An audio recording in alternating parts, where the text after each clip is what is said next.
back to the 90s! Nick, Nick, Nick, Nick, Nick, Nick, Nick, Nick. Oh, here it goes. I'm a dude, he's a dude, she's a dude, we're all today. I'm a dude, he's a dude, she's a dude, we're all today. Greetings and salutations and welcome to Nostalgia. I cannot put into words just how much I freaking love the Fresh Prince of Bel-Air. It's easily one of my top 10 shows of all time. I watched it every day. Every day I would get in from school, lay out all my homework, have all my pens ready, and then I'd put on BBC Two and I got distracted. It was Fresh Prince, then Simpsons, then Buffy. God, BBC Two was so boss in the 90s. But Fresh Prince was by far my favourite. I was a bit too young for shows like Full House, The Cosby Show, Family Matters, but Fresh Prince was perfect timing. I was the perfect age to fall in love with this show. And it was so cool. The characters, the fashion, the music. This show impacted me so much as a little kid. Every single episode would come with a moral lesson, usually dished out by Uncle Phil. I mean, hell, Hillary was my first ever crush. I still, to this day, am in love with Hillary Banks. And I recently rewatched every single episode with my eldest daughter and fell in love with this show all over again. So there's never a better time. I am going to count down my top 10 favourite Fresh Prince of Bel-Air episodes. Let's get it. And there is no better place to start than episode 1, way back in the year 1990. From that first moment, that intro hits, boom, boom, boom, boom, boom. In West Philadelphia, born and raised, we were all hooked. What a jam. Jam. Literally, the first thing you see after the intro is Will banging on the door and singing Soul to Soul, Back to Life. From that moment, you know, this was the show for 90s kids. And Will Smith, he was the coolest brother out there. This might be the greatest premiere or the greatest pilot episode of any show of all time. They had 22 minutes to get us hooked, introduce all the characters, establish their personalities, set the location and the tone of the show, and they still had to get a story in for that episode. And it was done perfectly. Each character has like a minute where they first meet Will. You've got the likes of Jeffrey, Carlton, Ashley, Hillary, Uncle Phil, Aunt Viv. But in that minute, you know who each person is, what they're about. Immediately, you fall in love with them. It is seamless. What a great way to start the show, and what a great way to start our top 10 favourites list. Everyone loves Uncle Phil. Growing up, he was our moral compass. And in this episode, we get to delve a little bit deeper into what makes Uncle Phil the person he is. In this episode, Uncle Phil's parents come to visit, Grandma Hattie and Grandpa Joe. I love this pair. Will bounces off Grandma Hattie so well. They come to visit because Phil's getting an honorary dinner where he's getting an award. And you find out Phil is ashamed of his upbringing on a pig farm, so he's made up this fabricated upbringing where he grew up on the streets rather than on the pig farm. And this really hurts his mum's feelings. It takes Will to make Phil realise that his upbringing on the pig farm in Tennessee, it's what made him, it's his family. So yeah, he goes to the awards ceremony, speaks about his pride and his love for his parents, his upbringing, and his pig called Melvin. A great episode that helped us understand Phil a little bit more. While they're away at college, Will and Carlton are going to pledge an all-black fraternity, but the leader of the frat is some prick who calls himself Top Dog. Seriously, I cannot emphasise how much of a wanker this guy is. He tells Will he's in, but Carlton isn't allowed in as he's not black enough. Seriously, this wanker even goes as far as calling Carlton a sellout. Will tries to spare Carlton's feelings by saying that it's Will they don't want. So when Carlton confronts this knobhead called Top Dog, he gives this boss-ass speech. Seriously, I love Carlton so much. And it has to be said, Fresh Prince was never race driven. It was class driven, not race driven. But they never shied away from talking about race. And unlike other shows at the time, they did it with honesty and dignity. And they didn't speak down to you like other shows did. Just one of the reasons why Fresh Prince is one of the best shows ever made. This is a black thing, isn't it? And as if to make my point even more about how great this show is dealing with racial matters, in this episode, they completely flip it on its head. In this episode, Aunt Janice is getting married and everyone is happy. Well, everyone except for Will's mum Vi. She does not approve of the marriage because Janice's fiancé Frank, well, he's a white boy. And it's mad because for the first time I had ever thought about something like racism being more than a one-way street was because of this show. And no other show would have had the balls to have this kind of episode or have these kind of conversations. Will's mum Vi does come around eventually, but tell you the truth, she comes off like a real arsehole in this episode. Oh, and I have got to give a massive shout out to the guy that plays Frank in this episode. He's played by a guy called Dietrich Bader, and I adore this guy. He was in so many things in the 90s and early 2000s. Beverly Hillbillies, Napoleon Dynamite, Balls of Fury, Jay and Silent Bob. He's only ever in a couple of scenes in everything that he's in, but he always sticks out. I love this guy so much. I bloody love a Christmas episode of my favourite TV shows. This Christmas, I'm going to have to make time to do a top 10 favourite Christmas specials. And Deck the Halls from season 1 of Fresh Prince, it'd be pretty damn high on that list. Will is feeling homesick at Christmas, so Aunt Viv tells him and Ashley to go and collect the Christmas decorations. But they are so whack, these Christmas decorations, that Will and Ashley deck the place out in proper old school, cheesy as hell, tacky Christmas decorations. These Christmas decorations are so cheesy and over the top that all the snooty neighbours in Bel-Air, they hate them and they all kick off. Will even nearly gets knocked out by the real deal Evander Holyfield over them. That is, until President Reagan comes round to tell the banks how much he loves their Christmas decorations. Yeah, this show is that old that the president at the time of this episode was Ronald friggin' Reagan. Deck the Halls is a Christmas episode I put on every year. I love this episode so much. It has everything, Christmas songs, carolers, and Will is even rocking a blinged out candy cane that makes him look so pimp.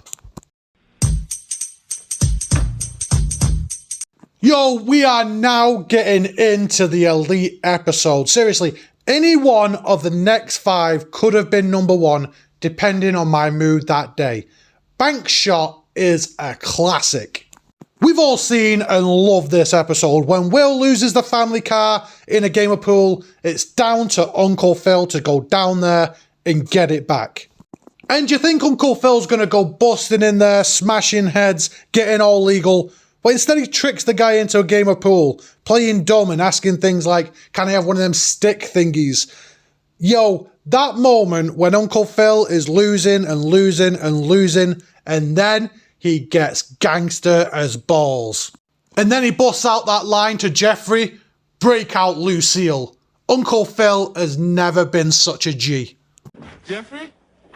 Break out, Lucille. Now this one is Carlton's episode. I love Carlton in this one. When Will gets shot at the ATM, Carlton blames himself and he goes berserker. He goes on a rampage. Seriously, Carlton is badass in this episode. He's throwing stuff around the hospital. He's getting up in Uncle Phil's grill. He even gets strapped. He goes out and gets a gun. Listen, Carlton was always played for laughs. He was Fresh Prince's version of Urkel, the dorky cousin who could never be as cool as Will was. But in this episode, Bullets Over Bel-Air, we get to see Carlton in a whole other light. In that scene at the end where Will gets Carlton to hand over the gun, telling Carlton that he owes him after he saved his life, and then after Carlton leaves, Will breaks down into pieces and starts crying. For as funny and cool as Fresh Prince was, they had some great emotional and touching moments. not a lot of shows get to go out at the top of their game. I can only think of a few that still were at the height of their powers when they did their final episode, the likes of MASH and Seinfeld and Cheers. And Fresh Prince is up there with these shows. Fresh Prince only ran for 6 seasons, but the truth of the matter was, at this stage, Will Smith was becoming the biggest pop star, the biggest movie star. He was the biggest star in the world. And that's just a fact. This show ended in 1996. Will had already starred in Bad Boys in 1995. In 1996, he was in Independence Day. And as the show was finished, he was already filming Men in Black. And to be fair, I think it's better that it ended when it did. I'd rather it finish too soon than too late. And what a way to end one of the best shows of all time. And in this 2-parter, we find out on Uncle Phil's birthday that now the kids are getting older, the Banks family will be leaving their home in Bel-Air.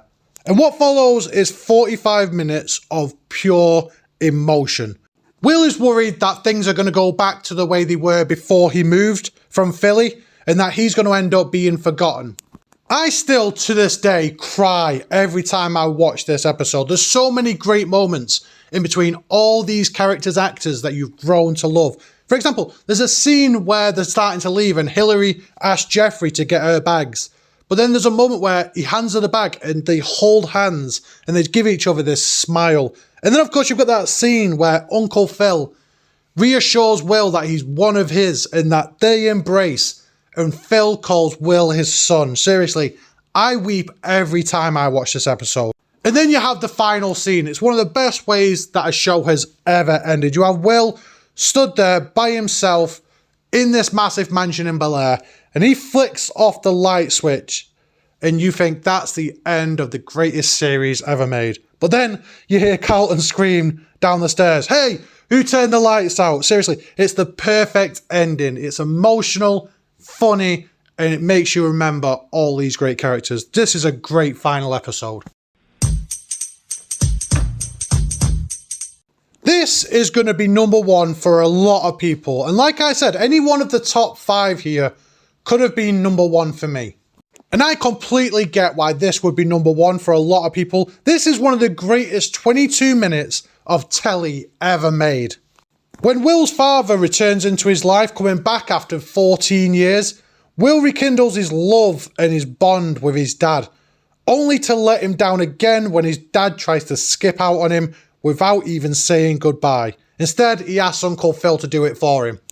Uncle Phil is bloody amazing in this episode. He is incredible. You see his turmoil. He sees how happy Will is getting to spend time with his dad. But Phil knows Lou's character, and he wants to protect Will. He tries to manage Will's expectations when it comes to his dad, only for Will to turn on Uncle Phil and scream at him that he's not his dad. It is wounding.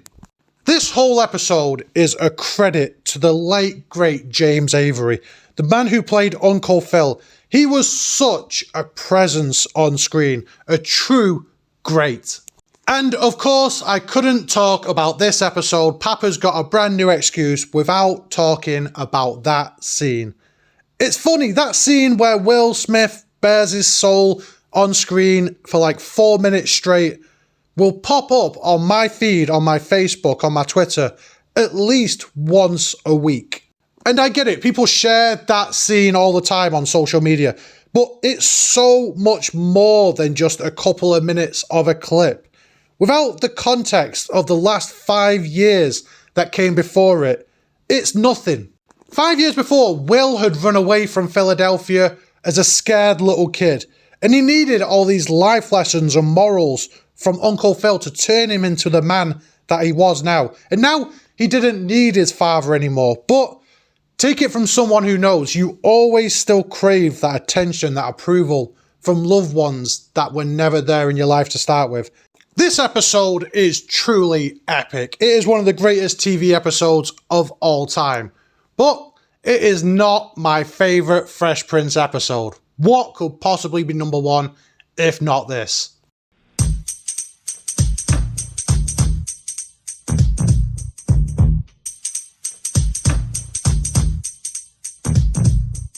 There were 148 episodes of Fresh Prince, and there are no bad episodes. I even like the highlight clip episodes. Anyone born after the 1990s, yes, clip shows were a thing.